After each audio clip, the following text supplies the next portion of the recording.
High court ने उस FIR पे रोक लगाई। रमन सिंह जी पूर्व मुख्यमंत्री और संबित पात्रा हमारे साथी हैं उनके मामले में।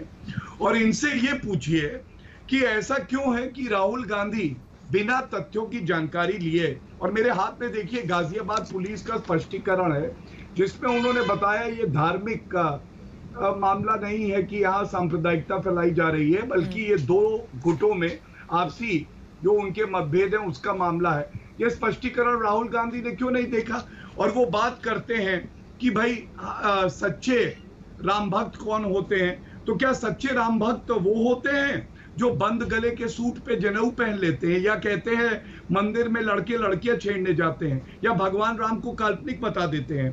खैर, ये तो हुई राहुल गांधी की बात। दूसरी बात समाजवादी पार्टी के प्रवक्ता ने करी, उन्होंने दो बातें उठाई। उन्होंने कहा कि जब कोई कंपनी जब इंफॉर्मेशन स्प्रेड होती है उसको रोक लगाई जाती है। तो मैं दिखाता हूं, ये देखिए एक बड़ी प्रतिष्ठित मैगजीन का कवर पेज है। उन्होंने कहा था वर्स्ट सीएम अखिलेश यादव जब वो थे। इस मैगजीन को समाजवादी पार्टी ने जलाया था सार्वजनिक तौर पे कि ये बात आगे ना बढ़े। और दूसरी बात मुस्लिम हिंदू की करते हैं, इनका मैनिफेस्टो है पार्टी का। चित्रा जी ये पूछ लीजिएगा कितना संवैधानिक है। कहते हैं मुस्लिम बच्चियों को तो हम पढ़ाई कराएंगे, 30,000 रुपए देंगे, लेकिन हिंदू सिख ईसाई बच्चियों के लिए ऐसा कोई बात इनके मैनिफेस्टो ने नहीं करी। अब मैं आता हूं सलमान निजामी में। सलमान निजामी जी का मामला तो और गड़बड़ है।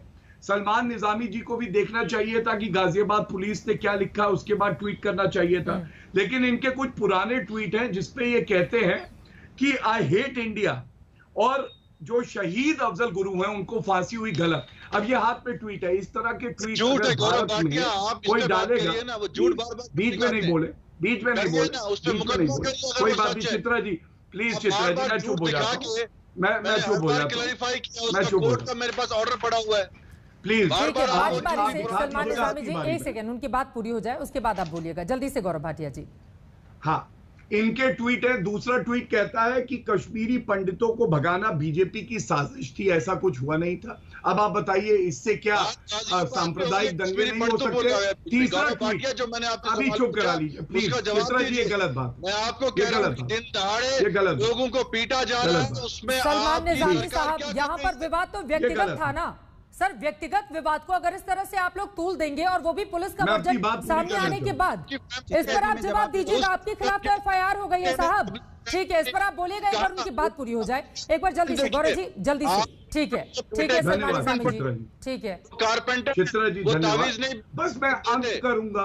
अब मैं आपको इनकी एक और ट्वीट के बारे में जानकारी, देखिए घबरा देखिए कितना गए, इनको शांत करा लीजिए तो मैं बताऊं। सलमान निजामी जी आपकी आवाज भी नहीं आ रही है, प्लीज आपसे रिक्वेस्ट है, बोलिए गौरव जी। चित्रा जी इनका एक और ट्वीट है जो कहता है, और ये कांग्रेस के ही साथी हैं, राहुल गांधी के बड़े घनिष्ठ हैं, महिला अपने पहनावे से रेपिस्ट को आकर्षित करती है। अब आप बताइए अगर ऐसे ट्वीट हों और सरकार कार्रवाई करना चाहे तो क्या गलत है? मैं समझता हूं बिल्कुल उचित है। और अगर आपको भारत में रहना है तो भारत के नियमों का पालन करना होगा। और जो सांप्रदायिक दंगे भड़काने की कोशिश समाजवादी पार्टी, कांग्रेस, एआईएमआईएम कर रहे हैं, इसको तुरंत रोक लगनी चाहिए। इनकी पार्टियों के नेताओं की भी एक बड़ी जिम्मेदारी है। रोहन गुप्ता जी सवाल तो महत्वपूर्ण है ना। देखिए राहुल गांधी की ओर से भी जो ट्वीट किया गया था उसको रिट्वीट करते हुए योगी आदित्यनाथ ने अपनी बात रखी, लेकिन वो ट्वीट करने के बाद फिर उसके बाद जो पुलिस का वर्जन होता है उसका जिक्र कहीं पर नहीं आता है। यकीनन अगर बड़े नेताओं की ओर से या किसी भी ओर से अगर इस तरह की बातों को फैलाया जाएगा या सांप्रदायिक रंग एक व्यक्तिगत विवाद को दिया जाएगा तो आगे ये चीजें बहुत खतरनाक हो सकती हैं। एक छोटी सी चिंगारी एक बड़े आग के रूप में, सांप्रदायिक हिंसा के रूप में तब्दील हो सकती है। इस बात की गंभीरता को क्या समझने की जरूरत नहीं है? रोहन गुप्ता जी। देखिए चित्रा जी, भाजपा को हिंदू मुस्लिम की राजनीति हमेशा सुहाती और आज भी ये लोग वही कर रहे हैं। मुख्य मुद्दा क्या है? मैंने मेरी बात की शुरुआत में की है कि अगर आपको एफआईआर की है और आपको लगता है कि जो सही है आप एक्शन लीजिए, हम आपके साथ में हैं। तो मुझे बताइए ये लोग कौन से मुंह से हिंदू मुसलमान की बात करते हैं? जो राम मंदिर ट्रस्ट की जो बात हुई, आज शंकराचार्य जी ने भी कहा कि उनका जो फर्जीवाड़ा है उसकी जांच होनी चाहिए। क्या वो भी फर्जी खबर थी? बताए, ट्विटर को बता दे, उसको भी हटा लो अगर फर्जी खबर है। जो गंगा में तैरती लाश है क्या वो भी फर्जी खबर है? मुद्दा यहाँ पे क्या है चित्रा जी? जितनी भी भाजपा की विफलता